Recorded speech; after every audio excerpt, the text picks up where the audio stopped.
We are excited to welcome you to the inaugural San Diego Business Journal Corporate and Social Responsibility, Diversity, Equity, and Inclusion Awards. This is the event where we recognize the significant accomplishments of businesses who embrace corporate and social responsibility, diversity, equity, and inclusion to their organizations and to the community. The San Diego Business Journal is honored to have this opportunity to be able to showcase the very companies who exemplify what equal access and opportunity are all about. At this time, we would like to commence the program and introduce the San Diego Business Journal president and publisher, Barb Chodes. Welcome. I'm Barb Chodes, president and publisher of the San Diego Business Journal. It is a pleasure to present to all of you the San Diego Business Journal's Corporate and Social Responsibility, Diversity, Equity, and Inclusion Awards for 2020.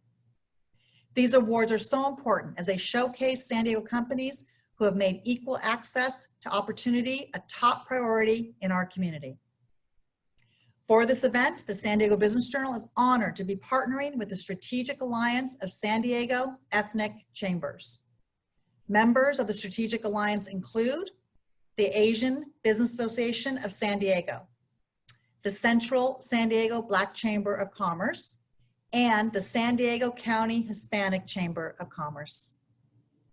Before we begin our program, I would first like to take this opportunity to thank our sponsors. Without their support, this event would not be possible. Please join me in recognizing Cox Communications, Kaiser Permanente, and Sony Electronics. Thank you again to all of our sponsors. Now, let's hear from them directly. Hello, I'm Sam Atisha. Cox Communications is proud to be a sponsor of today's event. Corporate social responsibility, inclusion, diversity, and equity are not initiatives or programs at Cox, but part of our culture and important to our company and our employees. We continue to focus to make a long-term difference on how we operate and engage with our employees, our customers, our partners, and the communities we serve. This year has been especially challenging for all of us in so many ways, but it's important now more than ever to reach out to our employees and communities to gain new perspectives, to listen to each other, and to keep the dialogue open, and where needed, to take action. It's important that our employees can bring their authentic selves to work and continue to thrive. We're so excited to help recognize the great work that all San Diego companies are doing of all sizes in corporate social responsibility, inclusion, diversity, and equity. And I look forward to hearing more about what other companies are doing and congratulate all the award finalists. Thank you. Good afternoon. I'm Dr. Will Tseng, President of Kaiser Permanente Hospital Professional Staff in San Diego County. I'm honored to be here today to be part of a consortium of organizations and companies in San Diego that share our commitment to equity, diversity, and inclusion. Congratulations to all the finalists and awardees. I am so proud of Kaiser Permanente and all our staff and doctors. For more than 50 years, Kaiser Permanente has cared for San Diego's diverse community and population. We have 30 facilities and 2 acute care hospitals located throughout the county to make healthcare more accessible in every neighborhood. And our legacy of care continues as we look forward to welcoming our 3rd hospital, the San Marcos Medical Center, scheduled to open in 2023. Thank you, the San Diego Business Journal, for inviting us to be part of today's crucial conversation. Equity, diversity, and inclusion and corporate responsibility need to be celebrated, and what better time than during this wonderful holiday season. Best to you all and your loved ones, and stay safe. Next, I would like to introduce our panel of judges who played a very important role in selecting this year's winners. Donna DeBerry, President and CEO of the Central San Diego Black Chamber of Commerce. Iris Garcia, President and Chairwoman of the San Diego Hispanic Chamber of Commerce. Jason Paggio, President and CEO of the Asian Business Association San Diego, and he is also the statewide Strategic Partnership Director for the California Asian Pacific Chamber of Commerce. Thank you to all of our judges for your time and dedication. Now I'd like to share our event program. First, we'll begin by recognizing all the companies who are finalists. Each of these companies should be extremely proud of their accomplishments. After the finalist recognition, we are honored to have Donna DeBerry as our keynote speaker, who will also lead our panel discussion with our industry leaders. We will conclude the award ceremony, which includes recognizing companies for their significant accomplishments in corporate and social responsibility and the diversity, equity, and inclusion. So now let's begin by recognizing all of our finalists. 5 Diamond Mechanical, Athena, BAE Systems, Bank of California, Barrio Logan College Institute, Boutique Recruiting, CFO Hub, Children's Paradise Preschool and Infant Centers, Computers to Kids, Cox Communications, Creative Builds, Crew San Diego, Cubic Corporation, Dalreda Financial Corporation, Dr. Brian Davey, DDS Incorporated, Dr. Bronner's, Flock Freight, Founders First Capital Partners, LLC, GC Green, Hunter Industries, Hutchinson and Bloodgood, LLP, Indus Technology Incorporated, Jacobs, Junior League of San Diego, Kleindienst, BC, Lawrence Family, JCC, Jacobs Family Campus, LPL Financial, Neighborhood Healthcare, Neighborhood House Association, Neurocrine Biosciences, Northrop Grumman, Northwestern Mutual, Optify Financial, Party Homes, Pillsbury Winthrop Shaw Pittman, LLP, Procal Lighting, Procopio, Corey, Hargreaves, and Savage, LLP, Proven Recruiting, ResMed, Rowling and Associates, LLC, San Diego County Credit Union, San Diego Workforce Partnership, Sharp Healthcare, Shepherd Moulin, Richter and Hampton, LLP, Snell and Wilmer, Soft Clouds, LLC, Southwest Airlines, Stepstone Group, Suffolk Construction, Sunt Construction, Target CW, Technology Integration Group, Torrey Holistics, Tri-City Medical Center, Troutman Pepper, Tucker Sadler Architects Incorporated,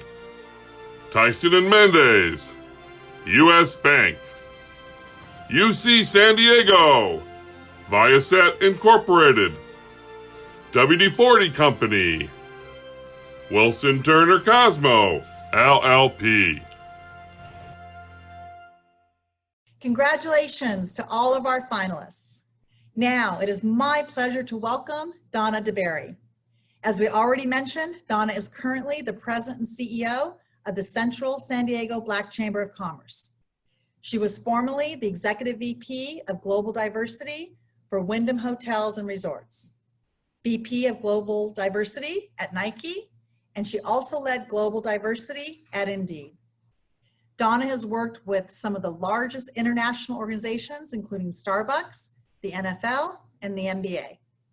She helped raise $1 million for the San Diego Black Business Relief Fund in less than 60 days to support local Black-owned businesses here in San Diego during the COVID-19 pandemic. And she also awarded over 500 businesses grants. Welcome, Donna.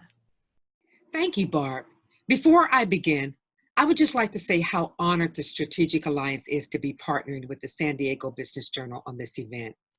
For those of you that may not know about the Strategic Alliance, we are an alliance that includes the Central San Diego Black Chamber of Commerce, the Asian Business Association of San Diego County, and the San Diego County of the Hispanic Chamber of Commerce. My fellow CEOs, Jason Paggio and Iris Garcia, and I collaborate on fulfilling the mission of advocacy, business resources, and outreach to underserved businesses and communities. Now, the message today is about reshaping and redefining the notions of diversity, equity, and inclusion to build resilience and better business outcomes in these challenging moments. We are living in unprecedented times, and we are in the midst of adjusting to a new normal as companies are responding to the markets. Organizations have no choice but to rapidly adapt their business models. And right now, leaders are making decisions like never before. Decisions that involve proactive thinking, bold actions, and faster implementation, with no precedents to draw upon. And against the backdrop of this new normal, employees are looking towards their leaders to provide support and guidance over critical issues. So while we are all in this together, the evidence is that we won't all be experiencing these crises in the same way. The pandemic, unrest over racism, political chaos, and other societal issues have further exposed existing inequities in the workforce and workplace, and has likely disproportionately affected groups such as parents, women, people of color, people with disabilities, and other marginalized groups. These historical challenges for diverse groups have only been exacerbated by these recent events.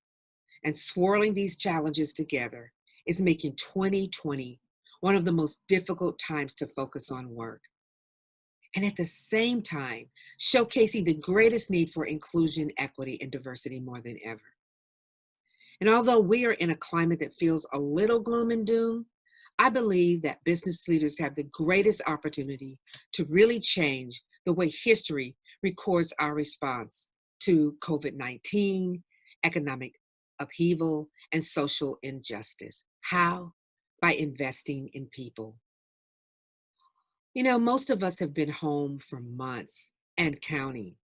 Many of us have added new skills and roles like teacher, IT professional, tutor, daytime dog walker, and more. And you finally got that invite over to your coworkers' homes, but we're not only seeing their kitchen, offices, basements, and living rooms. We're also learning about coworkers' family dynamics through photobombs from their kids and pets. And I've seen things that I don't ever want to see again. It really challenges the quote, bring your whole selves to work, if you know what I mean. However, this is a great time to be curious, share experiences, engage broadly and inclusively, and embrace the chance to get to really know one another. DEI, diversity, inclusion, equity, all of those things. They're all fueling a lot of research, conversations, and perspectives about our world and people around us in the present. It is effectively translating business strategy into powerful people strategy, encouraging the diversity of thoughts, skills, experiences, cultures, and expertise. And businesses are discovering how powerful a diverse and supportive workforce can be as they emerge from these crises. In order to drive better business performance, the need of the hour is to think about DE and I as no longer just a matter of regulatory compliance, a nice thing to have, a buzzword, a check a box HR activity, or just plain lip service. It's a time to break traditional bureaucracy, these models that don't matter. We need to recognize inclusivity and equity values as an imperative step for dealing with the crises at hand and the path of continuous progress to shape the future of work and the world. So how do we leverage these challenges to reimagine the future of work and ensure the greatest level of diversity and inclusion? We need to make employees a priority, address inequalities and inequities in the workplace, and focus on these steps. First of all, make sure your external perception matches your internal reality. These crises are driving the public to support purpose-driven and diverse businesses more than ever. So make sure you are adequately supporting your team and having a positive impact on a wider society. Number 2, organizational culture is one of the most important differentiator companies can possess. And at this time, where leaders can strengthen diversity, equity, and inclusion through new communication strategies and intervention, it will continue the momentum towards an inclusive culture. Number 3, during this time, organizations need to be future-focused, inclusive, agile, innovative, resilient, and flexible. You need to be able to adapt and change based on the needs of your employees. Number 4, take a fresh look at current organizational policies and practices. Have the courage to hold yourself and others accountable and challenge status quo practices that might exacerbate DE&I challenges within your organization. Number 5, build diverse capabilities and capacity. Companies with diverse leadership teams have been found to generate greater revenues from innovation. Number 6, create safe spaces for tough conversations. Practice deep listening instead of judgment as people share their concerns and realities. And last but not least, draw on humility and empathy to be allies for employees that have unintentionally been disproportionately impacted by biases and blind spots. In closing, it would be too easy to tell ourselves that during this unprecedented time, diversity and inclusion is a luxury add-on to which we pay attention to once these crises have passed. But I'm here to tell you that no good business strategy is based on a purely reactionary approach. We may not know what the new normal will look like, but we can be proactive in ensuring that we are in the strongest position possible to face it. Let's not get back to business as usual. This is a time to be bold and leverage your brand and bring your internal diversity to the forefront of everything you do. Because people want to work in an organization where they can live the brand and values.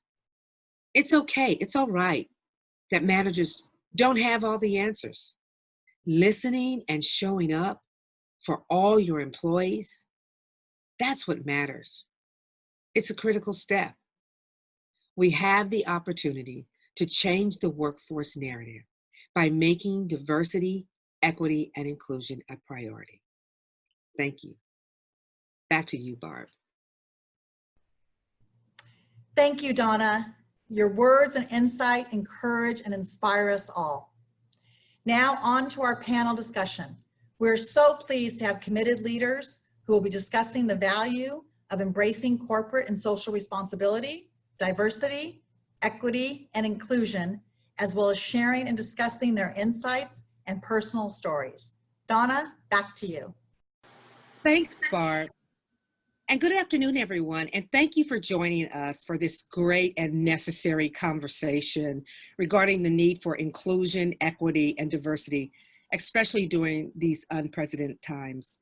You know, COVID-19, social unrest, political chaos has highlighted some of the social economic inequalities and showcased the need for equity, diversity, and inclusion to be embedded into organizations' core values, philosophy, and business strategies. And these values are critical to current and future business outcomes. But also, customers and society at large are making decisions about loyalty and shared values based on company culture and support of social issues. Equity and diversity are no longer a nice to have, but they're defining company assets. And so today's panelists will share with us how organizations can continue to support inclusion, equity, and diversity in the middle of a pandemic, social unrest, and economic upheaval. We'll be discussing some of the intersectionalities between corporate social responsibility and internal diversity efforts, as well as leadership commitment and behaviors to help transform organizational culture. But before we begin, I would like to introduce you to our distinguished panelists that I have the honor of engaging with.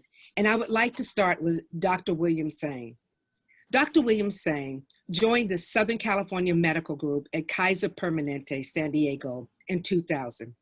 Dr. Sang currently serves as a practicing board-certified internal medicine physician. He is president of professional staff, assistant area medical director, and is a physician ambassador to the corporate community. Dr. Sang enjoys balancing his time between patient care, hospital accreditation, and patient safety while continuing to oversee physician education and Kaiser Permanente's Equity, Inclusion, and Diversity Council. Dr. Sang is actively involved in the community, including involvement with the Union of Pan-Asian Communities, Asian Business Association of San Diego, Asian Pacific Islander of America Public Affairs, and Doctors of the World. Please welcome Dr. William Sang. Thank you very much. I'd next like to invite you to, and with a warm welcome, to Linda Kavanaugh. As Vice President of Human Resources for Cox Communication California Operations, Linda provides leadership and strategic direction for employee relations, leadership development training, performance management, benefits administration, and safety and security for the company's employees in San Diego, Orange County, Palos Verdes, and Santa Barbara. Linda also leads the company's Diversity Council of Employees in California, and she serves as an advisory team member to senior leadership to ensure that Cox Communications diversity initiatives supports customers, employees, vendors, and communities at large. Thank you, Donna. And last but certainly not least is Cheryl Goodman. Cheryl Goodman is an award-winning technology, marketing, and business development executive with more than 20 years experience.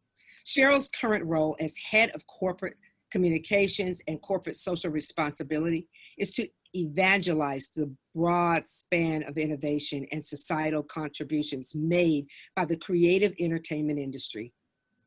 She oversees all communications, both internally and externally, and ensures that corporate social responsibility aligns with Sony's purpose and, just as not even more important, their values. Please welcome Cheryl Goodman. Thank you, Donna. You know, I just want to start by saying, Cheryl, when I think about August, just thinking of August, CEOs of major US companies to include like Amazon, Walmart, General Motors, Apple, and JP Morgan Chase released a statement heralding a new vision of corporations' duty to society. And I think that's really critically important that these companies are taking a stand. But what do you think is the new era for social corporate responsibility based on these societal challenges that are happening right now, the pandemic and political chaos and all these things that are happening right now? What do you think the new era is going to be? That's a great question, Donna. And I applaud those companies for taking a step forward. That's certainly welcome activity. But the real rub comes down to how do things change? How we're going to measure these intentions 1 year from now, 3 years from now, 5 years from now for that impact. So that first step is good, but we got to stay on it, and we got to watch it. We got to plan, do, and act and measure. So that's the proof is in not only the profits, because we know diverse companies have higher profits and higher revenues. Another thing in your question, Donna, was corporate social responsibility. I believe the new era is corporate social justice. That is what we're really seeking. It's no longer just writing big checks to organizations. It's driving impact. It's changing lives. It's putting money and resources where they need to be. And I'm proud that Sony did kick off a $100 million fund to do just that. Well, thank you so much. You know, Linda, there is a growing public expectation of business leaders to take a stand on important social and cultural issues that impact society at large. And I know Cheryl was giving us examples of that. And in this unprecedented social and societal disruption, what is your company doing, if anything, for employees? And what should companies get in the middle of or take a stand on these social and cultural issues? Share with us something. Thank you, Donna. We're aiming to make a long-term sustainable difference that will touch almost every aspect of how we operate and engage with employees, customers, our partners, and community leaders. We've reached out to employees through several platforms to provide them with an opportunity to amplify their voices on cultural and social issues. We've asked our employees how they would like us to respond to social concerns. Out of those conversations, the company has taken steps to dive deeper and better understand our employees' perspectives.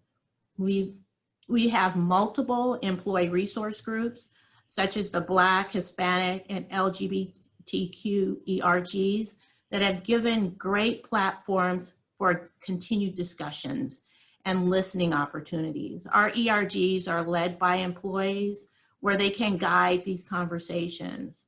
Our employees have asked us to take a stand on social justice issues, and our company has created a $1 million fund to help organizations that support social justice and civil human rights.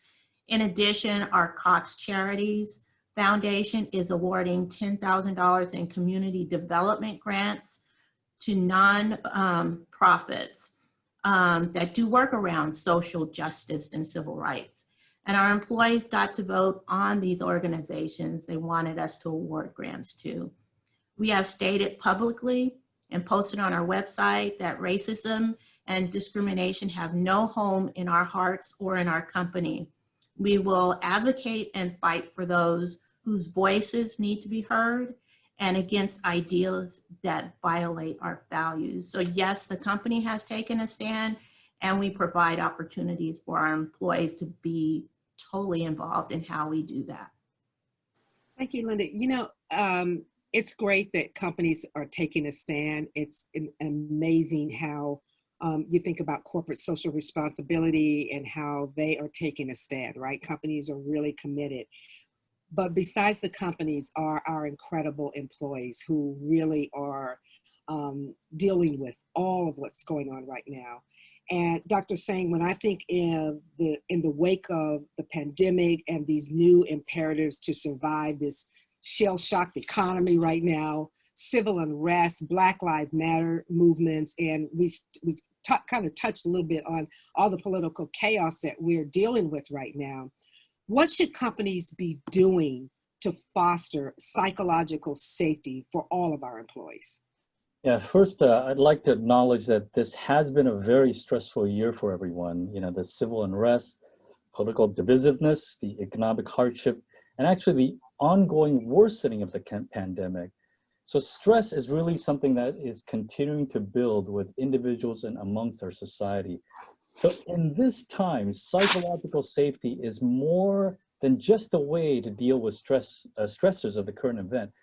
We believe that psychological safety is an essential cultural component of any great organization. In fact, if you do the research, it really is the secret sauce for great companies. And it's a concept that can only be achieved through deliberate intent.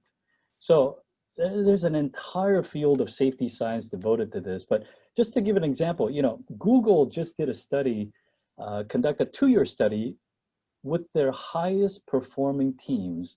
And what they found out is that they all share 5 key factors.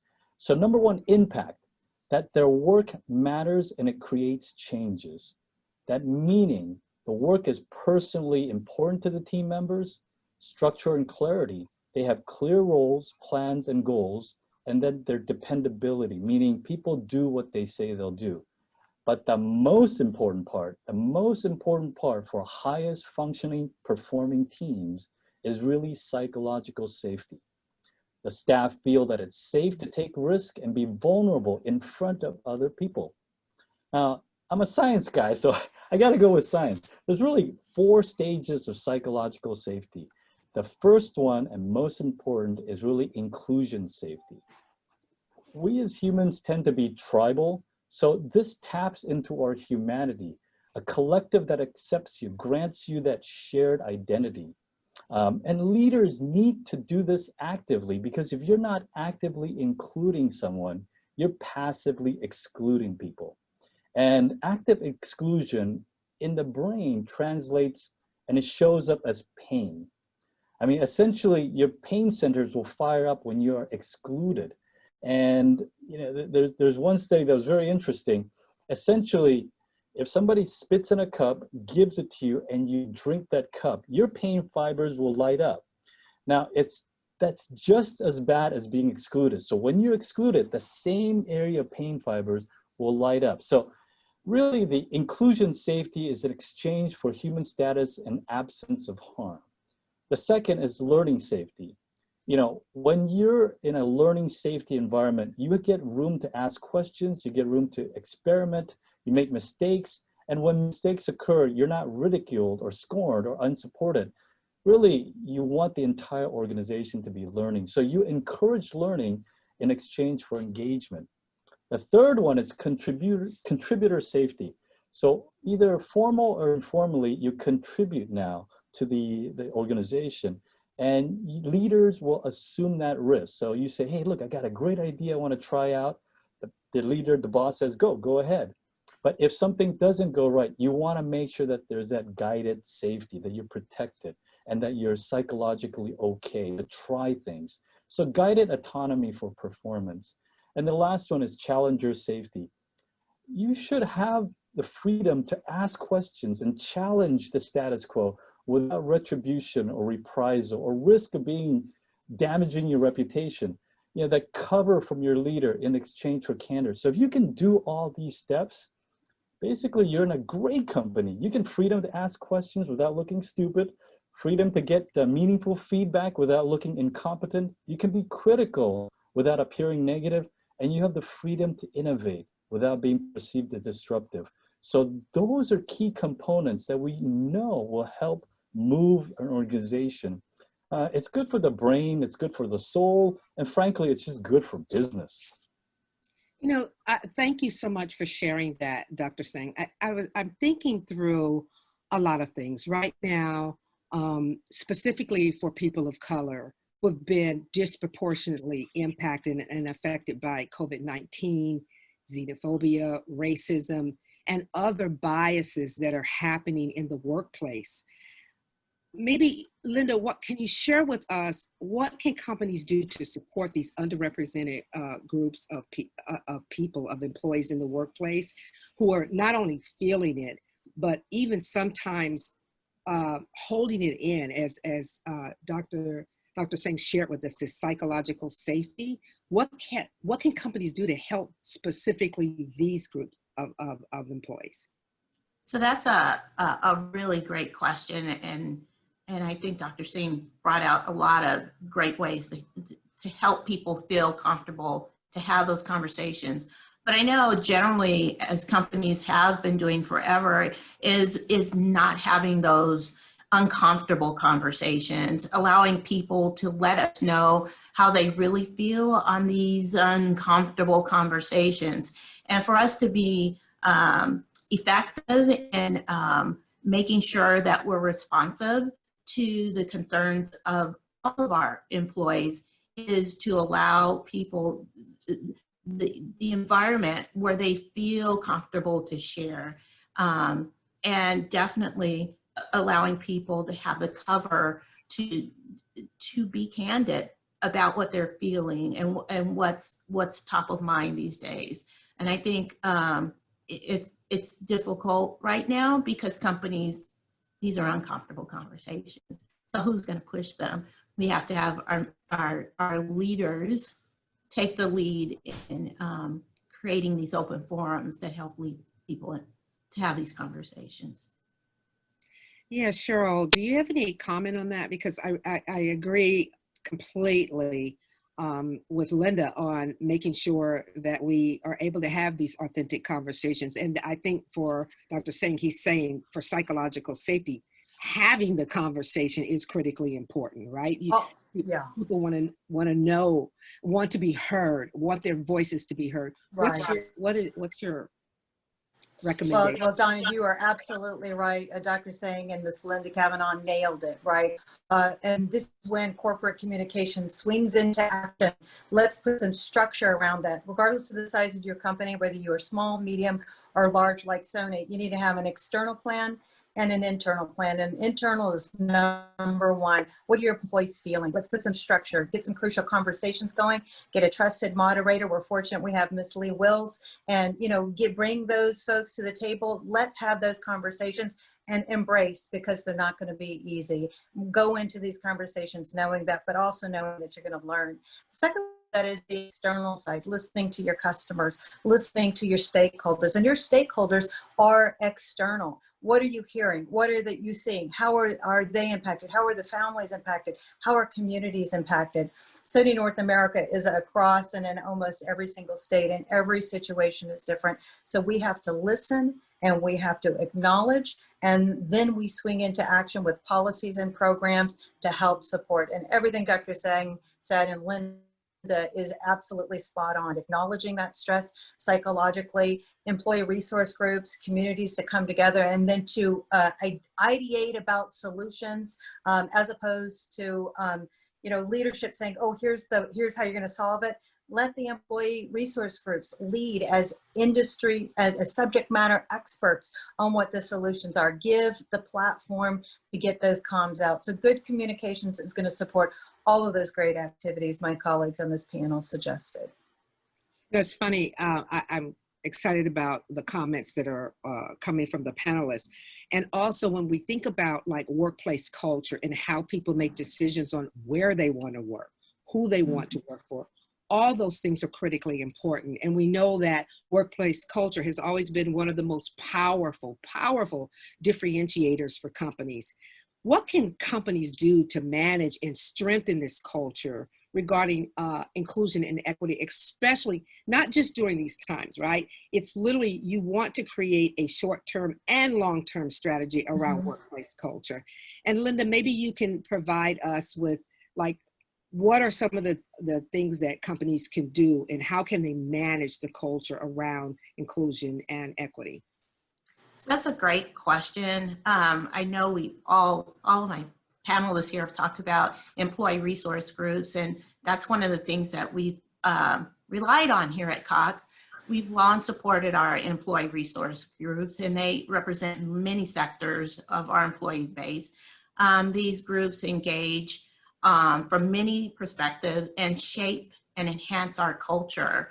And they help us deal, just like Cheryl talked about, our customers and our communities that we serve. So we rely on them for a lot. And there are great ways for us as a company and our employees to build allyships and strengthen our culture, and to expand on diversity and inclusion discussions. And they have definitely contributed to our company's culture.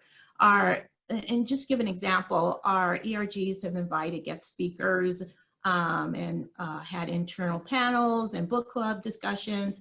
And during this in pandemic, when everybody's virtual, we've even had some police officers come in and talk about how they are managing social injustice, right? And how we better understand about dealing in that community. Also, we had a Native American documentary filmmaker come in and give his perspectives, right? So we're blending all of these elements by way of our ERGs.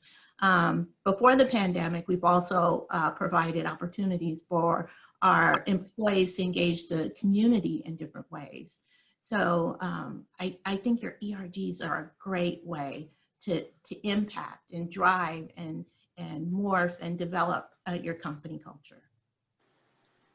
So Dr. Sang, when we're talking about workplace culture, I want to come work for Kaiser, right? Tomorrow. What are some of the things, but you just told me, okay, I have to work remote. Tell me about workplace culture. What's the culture like for a remote employee? Well, the culture definitely is more a very inclusionary culture, and what we do is make sure that we're listening. We're listening to what patients want. We're listening to what the staff wants. And I think that's a very, very important start. To listen with humility is really to seek first to understand, to hear each other, and to inquire about perspectives rather than being basically advocating for your own position. That's not what we're looking for. The culture is really a listening culture, and that starts from leadership up top. And then whenever we have an idea, stop, challenge, and choose. If you hear something different, what is my perspective? How does that come? Where did that come from? To really dig internally with humility to listen to the story, listen to what people want, so that we can get a culture that we strive for. It's not a one size fit all. Absolutely not a one size fits all. And Cheryl, I would like to work for Sony too. I'm going to have several jobs here. And when I think about, again, workplace culture, especially during this time where it's just, what is workplace culture for remote employees during this time? And maybe you can share maybe some best practices. What are some of the things that Sony's doing around workplace culture? Because it has changed. It has changed. And having onboarded an employee about 6 months ago and then another one today, it's a challenge. And I'll say that culture really does show up digitally, remotely, in COVID, in crisis, and in more calm times. But the culture is a really 4 parts. Number one, it's authentic. Whatever it is the leadership is putting down, it better be authentic. It better be transparent, because if it's not, it's going to be so obvious. The other thing is it has to be empathetic. And I really like Dr. saying what you said, took the words right out of my mouth. This is not bespoke. I mean, this is bespoke to everyone. One size does not fit all. We have a variety of employees coming from different backgrounds, some with kids, some caring for elderly parents, some doing both, living at home alone, others with 100 cats. The scenario is different. And that's not me with 100 cats, just saying.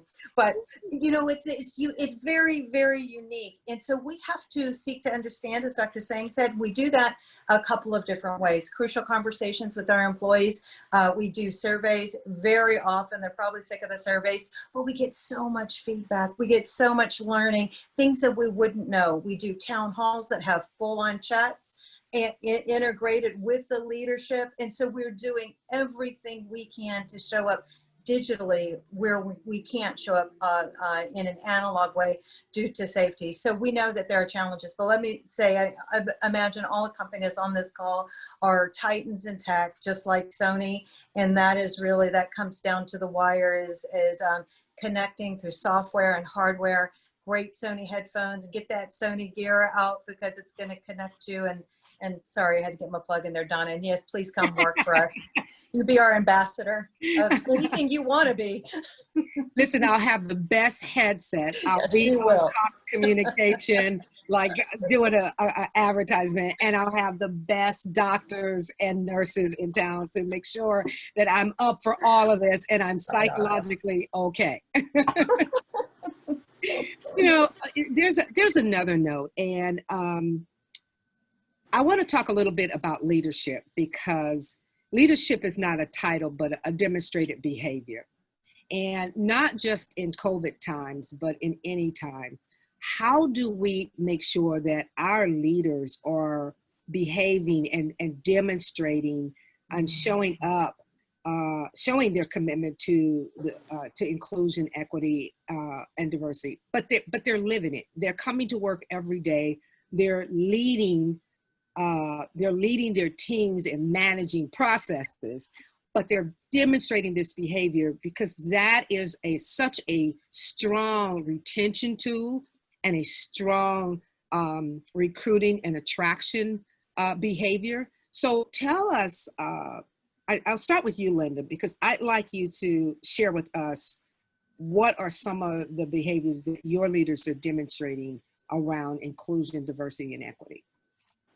So that's a good question, because it's all virtual right now. And I think Cheryl talked about how, a new hire comes in and how are they going to grasp the culture, virtually. And we have our leaders trying to lead virtually and try to grasp, what's going on with their employees and how can you be a good leader during this time. And I think it's all about listening. And I think Dr. Singh brought that up earlier.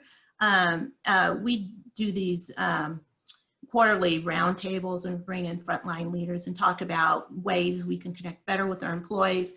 And one of those things is building trust. And how do you build trust virtually as well? That's another concern, but it's all about listening and allowing your employees the opportunity to bring their authentic self to work, and giving, as we talked about earlier, giving them the cover to talk about things. And then as a leader, how are you taking action on those? Are they actionable items that you can follow through? And those things build the trust. And I think all of that helps create an environment where people are going to excel and support the company and our communities in a great way. Cheryl, I just want to say that we're part of, I think, leadership responsibility and demonstrating this commitment to inclusion is definitely listening, but being authentic and being vulnerable to say, I don't have all the answers. I don't know what I'm doing right now. We're all in this together trying to figure it out. This is unprecedented. I'm not sure, right? I think that is amazing leadership skills, right? To be vulnerable at a time like this. What else? What else? Well, that's a big one, that first one, because nothing else falls into play unless you just humble yourself and say, I don't have that experience, but having the empathy to understand what that must be like, how that challenges you before you even begin your day. Leaders have to walk a mile in the shoes of our employees. And I'm super fortunate because a Japanese multinational with 110,000 employees, you would think, may not be so connected to that. And you'd be really, really surprised at the way that leadership humbles themselves to say, I don't understand, but you know what? I do have resources and we are committed to the community, and we're going to work with the experts internally and externally, like the San Diego Black Business Chamber. We're going to reach out to the experts and we're going to construct some solutions together. We're not issuing a one-way directive. This is a two-way road and it will take time. So Donna, I think it's humbling ourselves, listening, learning, knowing it's not going to change overnight, but continuing to do, as I said in the beginning, to plan, do, act, and follow up and measure. We got to keep measuring to make sure we don't lose track, because we got some great momentum right now. And I'd hate for this time next year, this conversation had blown over. So you got to be committed. That's the final comment. Yeah, Dr. Singh, you are a leader. What do you do every day? What are some of the things? This is a tough time with the pandemic, and we don't have all the answers. And rather than faking it, saying that I have all the answers, you really just want to listen. Listen with humility. We all talked about, the panel talked about that. When you open up your heart to hearing people, that's when you can really understand what's happening. And if you do that, you build the trust and allow the path forward to become a problem-solving direction. With these listening sessions, it's really a good way to understand your colleagues, understand your staff, understand how the organization, the direction of the organizations, and oh my gosh, the stories that you'll hear from the Latinx and the African American community sharing their story, it really is heartbreaking at times. And then it changes you. It makes you a better person just when you finally understand what they're saying. It's not oh yeah, I hear you. It's I hear you. It's different. And believe me, when you hear it, you changed. And leaders need to actively do that. I said earlier, if you're not actively including people, you are passively or accidentally, not on purpose, but you're excluding people. So lean in during this time. Be consciously aware of what you're doing. And just awareness itself will change people. Just knowing that there are biases internally will change you. You become a better person. That's not who you want to be. This is where you want to go. So just being aware changes people. So listen up, be aware, open up your hearts. I want to ask this one question because I think that this is such a critical time right now that leaders and people in general, and we're into everybody's lives on Zoom and all the other, social platforms right now. And I've heard this so many times from leaders that they fear asking the wrong questions. They're terrified because they don't know, especially during this social unrest and these injustices, because they can't get into, they have not experienced some of these things before in their entire lifetime. And so leaders have said, I want to be supportive, but I fear asking the wrong question or asking it the wrong way, or I don't know I don't know what to say. Linda, what are some of the things that leaders can do to, I don't even want to use the word support, but to literally is there a way to ask a question? How can they support? I guess I am going to use that. Like, how do they get out of this fear mode of not saying the right thing or doing the right thing? They just don't know what to do.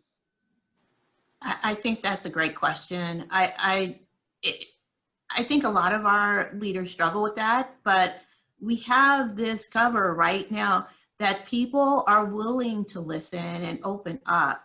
So I think it's not that there's a bad question. People are giving people cover to come out with it. It's an opportunity to speak up and share information. I think if it's not you, then who is it? Who's going to speak up? Who's going to allow the conversations to happen? So I think I think there's no wrong question, and there's no wrong answer. I think we're all figuring it out, and leaders need to provide the opportunity where people have the cover to speak about what's on their mind. And then who can you be an ally for? I think it's important for you to have opportunity to get your employees an environment to speak up.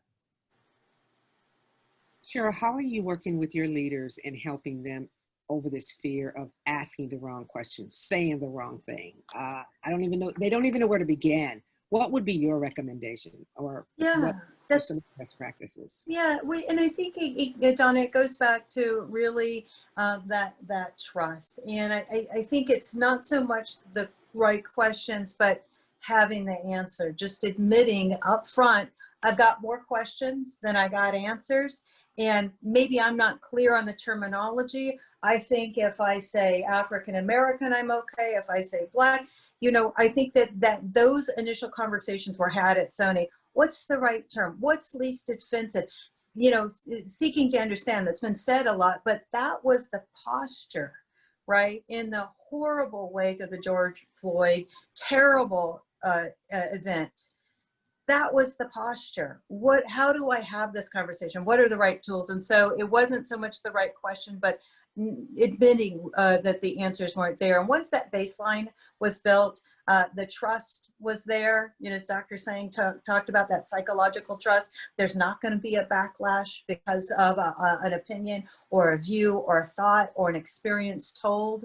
So, the conversation is healthy, and we're learning and we're doing, and yes, we will make mistakes, but we're going to keep on keeping on. And, as Senator Lewis says, we're going to get in good trouble, right? We're going to continue to get in good trouble. And if that means saying the wrong term, but learning and fixing it, then that's what we're going to do. So before I leave the audience with your recommendations, I want to ask Dr. Sang this question, and that has to do with we're at a great time to really pivot our business models that will focus on inclusion and equity and diversity. And what we don't want to do is continue down a road of it's a program, it's an initiative, we're checking a box. We're doing it because we're getting all this public external pressure. How do we embed it into our organization and where it becomes a philosophy, a culture, not the right thing to do, but it is who we are and what we stand for? What are some of the one or two things that companies should be doing? It's a great question because I had been struggling with this for about 10 years. I'll just quickly, as an EID person, I always thought if I just get the kind of discrepancy between different races together, if I can just close that data gap, I will move, the tail will wag the dog. It doesn't work that way. You really need to start from the very beginning. Invest in the beginning. Invest in your organization. Invest in learning, sharing, communication. To me, changing the culture from the back end is very, very tough. You got to do both. You got to change it from the back end, but also start with the communication, start with the learning, start with the understanding and the listening. I mean, these are all important. And then you can embed that slowly within the organization as you learn more about each other. So I think that would be my suggestion, that invest in the beginning, invest in your people, and that will embed into the culture. And Donna, I'd love to jump in there. Yes. Too. So, in our role at Sony as consumer electronics company with a lot of innovation, we need to make sure that we're putting diverse folks on the front line, because the younger generation can't be it if they can't see it. And so there's one thing to talk about diversity, but it is leading with diversity. Our diverse leaders having great impact through patents, through technology evangelization, through everything that makes technology what it is we need that cognitive diversity, and that has to be very visible. So that would be my one recommendation to companies. Let's get this front and center. Thank you. Thank you. If I could leave our audience with one important piece of information regarding corporate social responsibility, inclusion, equity, or diversity, I'd like each of you to take this time to give our audience a recommendation, one piece of information. What would that be? I'll take that to start. So I think it's creating an environment for employees to feel comfortable speaking up, being their true selves. And if they're not in the room, then who's going to be there? How are you creating an environment for people? So creating an environment so people feel comfortable to speak up, and also creating opportunities for folks to be an ally for those that don't speak up. Dr. Singh? Yeah, so this is a quote, I heard it somewhere, but it's been said that, diversity is like being invited to the party, inclusion is being asked to dance, and equity or belonging is like dancing like no one is watching.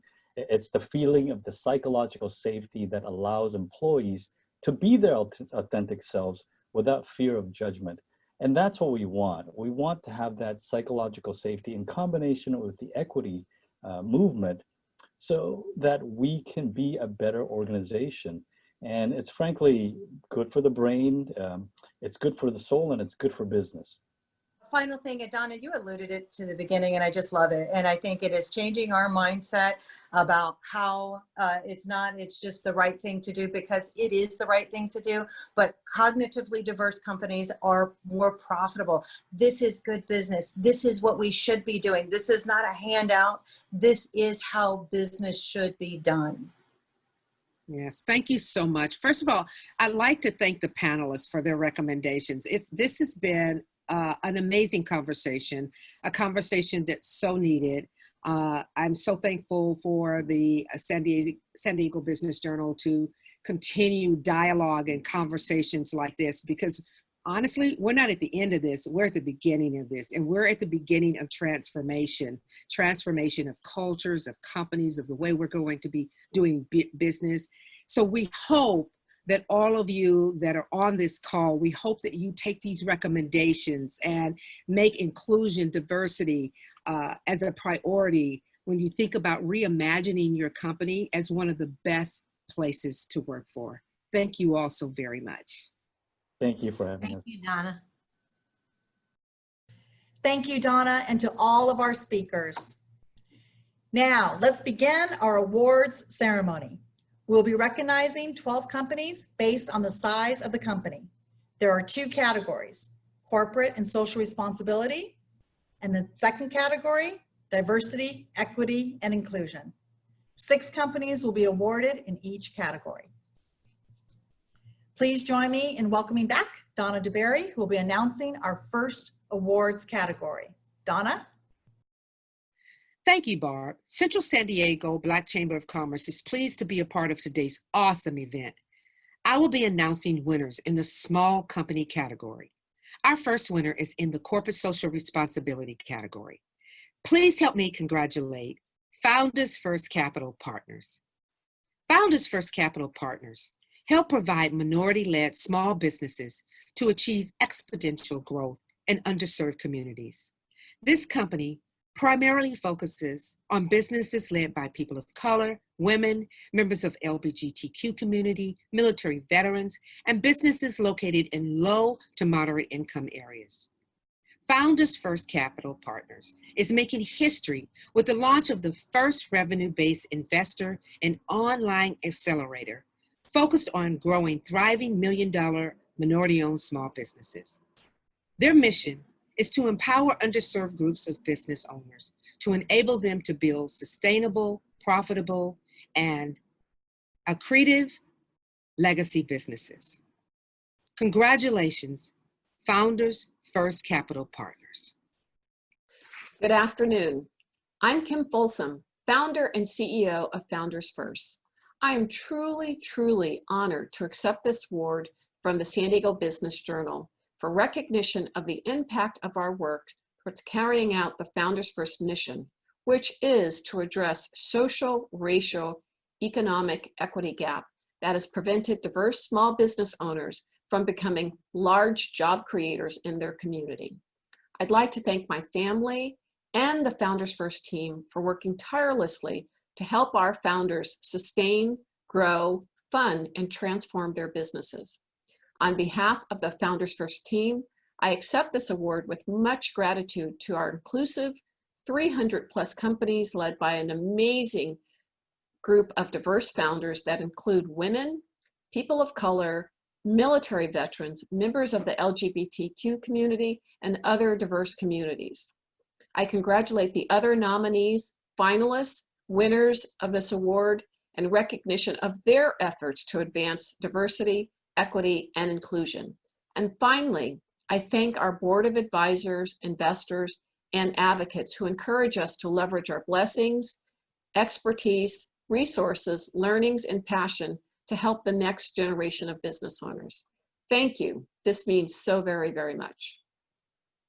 And our second winner is in the diversity, equity, and inclusion category. Please congratulate Computers to Kids.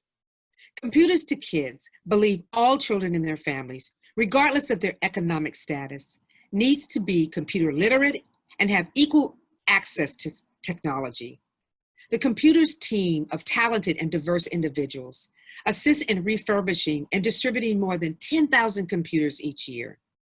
Because C2K's recipient families are from a diverse population, they have made it their priority to hire those reflective of that diversity. Computers to Kids' goal is to remove all barriers, discrimination, and intolerance, and to create an environment where it is natural for everyone to feel included and supported. Congratulations, Computers to Kids. Hi, I'm Cherie Pierre, CEO of Computers to Kids. On behalf of our board of directors, staff, and volunteers, thank you for awarding Computers to Kids with the Diversity, Equity, and Inclusion Award for Small Businesses. COVID-19 has shed a spotlight on the digital inequity, with 22% of the nation's students attempting to complete their education online without access to a computer or affordable internet. It's truly shown us that technology is no longer a luxury, but a necessity for success. Computers to Kids has been aggressively bridging the digital divide. by taking computers donated by the community and placing them into the homes of students that need them. But it takes a lot of effort to get these computers ready. And our family is a diverse one. Young, old, student, or experienced.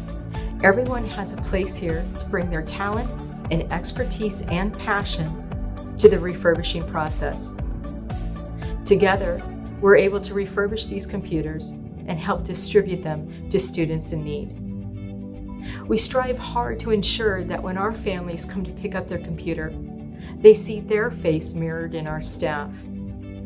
And when they ask a question, they hear their native language responding with the answer. Again, on behalf of the entire C2K family, Computers to Kids is truly honored to receive the Diversity, Equity, and Inclusion Award. Thank you. Thank you, Donna, and congratulations to all of the winners. Now, please welcome back Cheryl Goodman, who will be announcing our next set of awards. Cheryl? Thank you, Barb. Sony is thrilled to be a part of this unique and timely event. I'll be announcing the company winners in the medium company category. Our first winner in the corporate social responsibility category, please help me congratulate the Lawrence Family JCC. Literally everything about the Lawrence Family JCC promotes volunteerism, giving back, and getting civically engaged. The organization staff not only volunteers, but they sit on boards and committees, and they participate in many hands-on volunteer events and opportunities throughout Greater San Diego. The Jacobs Family Campus promotes the physical and the mental well-being of the community by offering a rich array of stimulating, innovative, social, cultural, educational, and recreational programs and services. Their mission and core values are incorporated throughout social responsibility efforts through and through. Congratulations, Lawrence Family JCC. Thank you to the San Diego Business Journal for awarding this special honor to the Lawrence Family Jewish Community Center at the Jacobs Family Campus.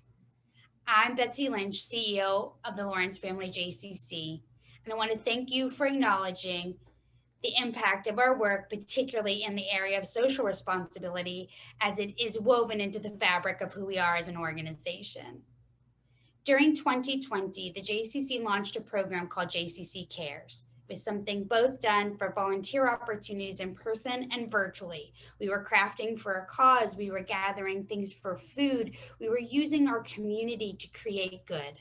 And that is the work of the JCC, to let people heal and recover from the most difficulties of times by connecting to themselves and to connecting to each other and to connecting to Jewish life.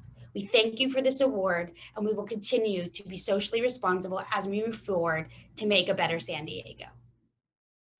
And our second winner is in the Diversity and Equity and Inclusion category.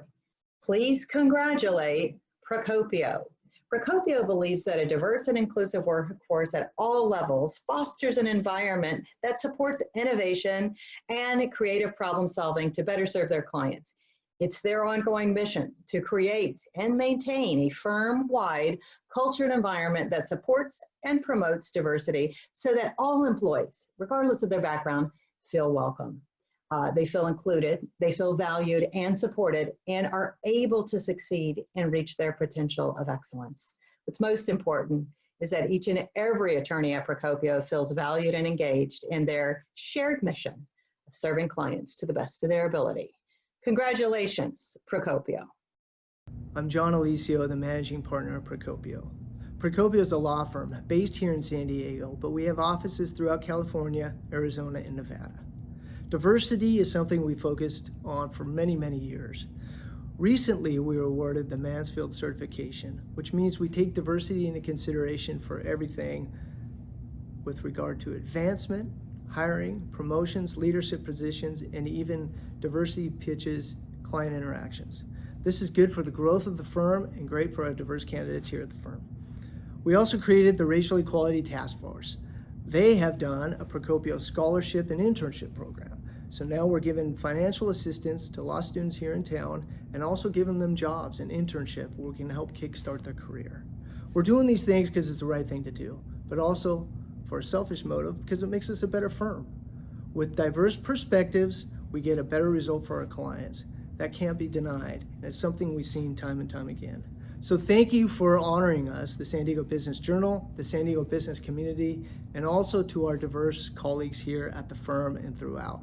Without you, we could not have received this award and obtained this accolade. Thanks again. Congratulations, winners, and thank you, Cheryl. Now, please welcome back Linda Kavanaugh, who will be announcing our next set of awards. Linda? Thank you, Barb. Cox is pleased to be a part of this important event. I will be announcing winners in the large public company category. Our first winner is in the corporate social responsibility category. Please help me congratulate Cubic Corporation. Cubic has a long-standing tradition of promoting volunteerism, giving back, and getting civically engaged by implementing global policies on corporate social responsibility, community engagement, and charitable donations.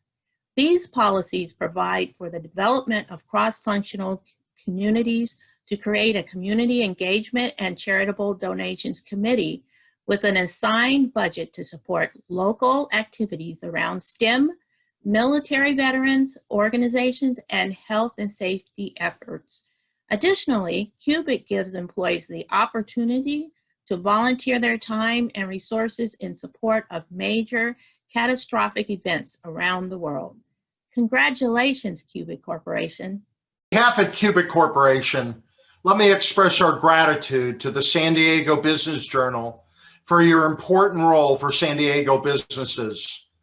Thank you for highlighting corporate social responsibility and the important work Cubic and other local companies are doing to improve our communities, our environment, and drive social issues. We're tremendously grateful to be recognized for achieving this prestigious award alongside other great companies. I fundamentally believe the work we're accomplishing side by side will drive growth, value, and health for all of us. At Cubic, corporate and social responsibility is the foundation of who we are and what we do every day. Our steadfast historical commitment to the highest standards of ethical conduct, integrity, and governance is reflected in our 70-year history. Demonstrating this long-standing commitment to corporate and social responsibility, Cubic has implemented a comprehensive environmental, social, and governance strategy. We recently joined the globally recognized United Nations Global Compact, the oldest and largest sustainability framework in the world. Since 1951, our company has a long-standing tradition of promoting volunteerism, giving back, and getting civically engaged by implementing global policies and developing committees in our global footprint to create community engagement and support local activities around STEM, military veteran organizations, and health and safety efforts. We give employees the opportunity to volunteer their time and resources in support of major catastrophic events around the world. Cubic has provided its innovative technology and personnel in support for hurricane relief efforts in the United States, Haiti, as well as donation campaigns during the Australian wildfires and the Beirut, Lebanon explosion. I want to thank Richard Ezevez, Senior Director of Responsible Business, and his team for their work spearheading our strategy and leading our progress in the past year. I'd also like to express my gratitude to our highly diverse, qualified, and engaged board of directors who play an instrumental role in overseeing our ESG strategy. Lastly, and most importantly, I'd like to thank fellow Cubes all around the world whose dedication to living out our purpose of innovating to make a positive difference in people's lives is a real testament to our commitment and a success in social responsibility. Thank you so very much. And our second winner is in the diversity, equity, and inclusion category. Please congratulate Sharp Healthcare. Sharp is honored to contribute to the health and well-being of San Diegans by offering specialized programs and services for its community members. Sharp's system-wide volunteer program, Sharp Leads a Hand, provides Sharp employees with opportunities to give back through collaboration with local service organizations. They know there is more to good health than great health care. At Sharp, their employees have a passion for helping others. Last year, the employees, friends, and family of Sharp Healthcare volunteered at numerous community events, giving more than 6,500 hours of personal time. Congratulations, Sharp Healthcare. Hello, I'm Lisa Allen, Senior Vice President of Human Resources and Talent Management at Sharp Healthcare. It's an honor to be recognized by the San Diego Business Journal as a leader in diversity, equity, and inclusion. Thank you so much. Congratulations to all of the award recipients. We're proud to join you in this recognition. I'm proud to share this award with my colleagues in the Sharp Equality Alliance. It's a dedicated team of Sharp employees who are fierce in their pursuit of diversity, social justice, and empowerment. We began our journey toward greater awareness of equity and inclusion at Sharp Healthcare more than 6 years ago. And while we've made great strides, we recognize that it is truly about the journey and not just about a destination. National and local events this year surfaced a need for Sharp to hold deep and meaningful conversations with our team members and physicians around race, equality, and health inequities. We've learned that our colleagues appreciate a safe place to talk about their feelings and experience. As San Diego's healthcare leader, we recognize we're in a strong position to address health disparities in diverse communities we serve. From food insecurity to veterans' health, mental health, and health inequities among communities of color, the needs are great. We also know we can't do it alone.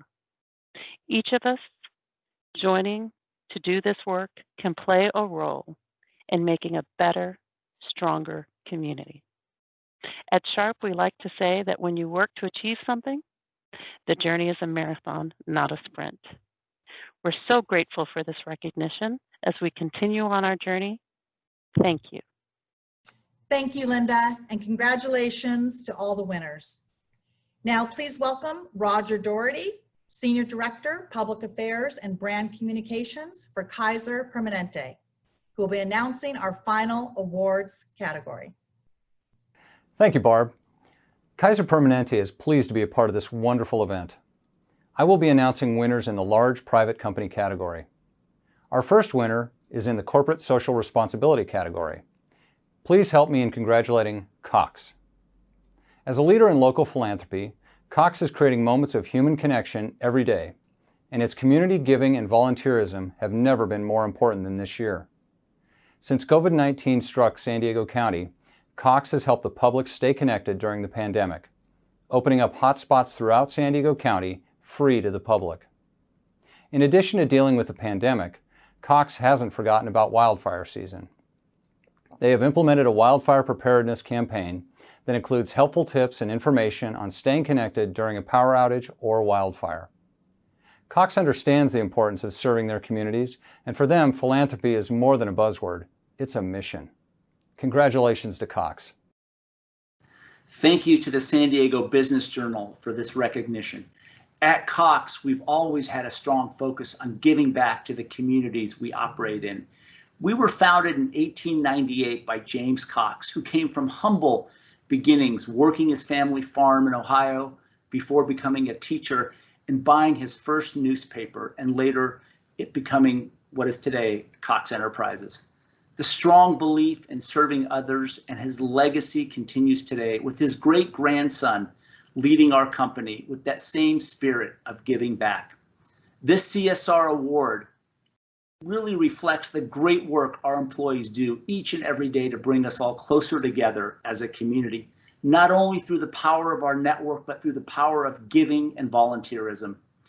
Our employees are passionate about giving back, and the company has a number of ways that we support their efforts. from providing them with paid time off to volunteer, to matching personal donations to nonprofits from our Cox Charities Fund.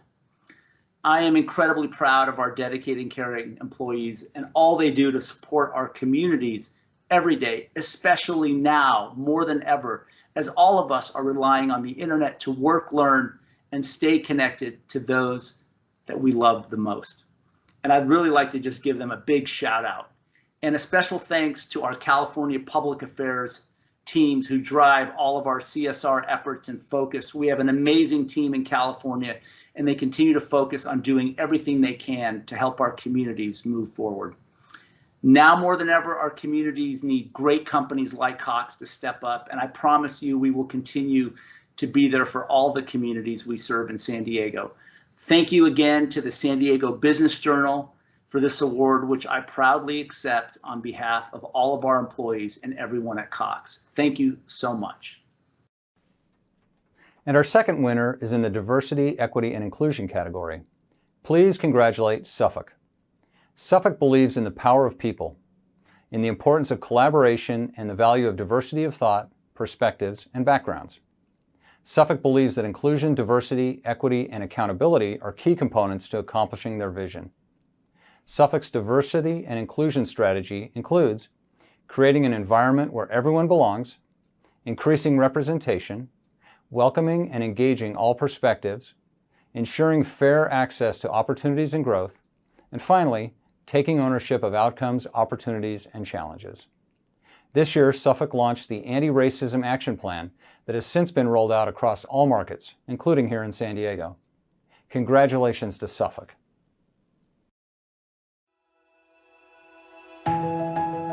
Thank you. Thank you. Thank you. Thank you. Thank you. Thank you. I'm Zach Hammond, General Manager of the San Diego office for Suffolk, and we are honored to receive this award. At Suffolk, we believe in the power of people, in the importance of collaboration, and the value and diversity of thought, perspectives, and backgrounds, which is why we are committed to taking thoughtful and meaningful action against racism and discrimination. We're taking the company beyond conventional compliance into inclusive leadership that attracts, retains, and develops high-performing talent. And we look forward to growing our team here in San Diego with the very best and brightest minds from all backgrounds.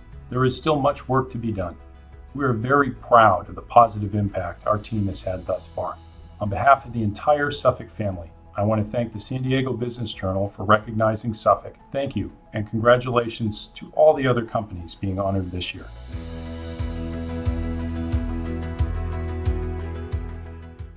Thank you, Roger. Congratulations again to all of our winners and finalists. Your dedication to corporate social responsibility, diversity, equity, and inclusion make our San Diego community of business very proud. This concludes our program. Thanks again for joining us. And we also want to especially thank our sponsors, Cox Communications, Kaiser Permanente, and Sony Electronics.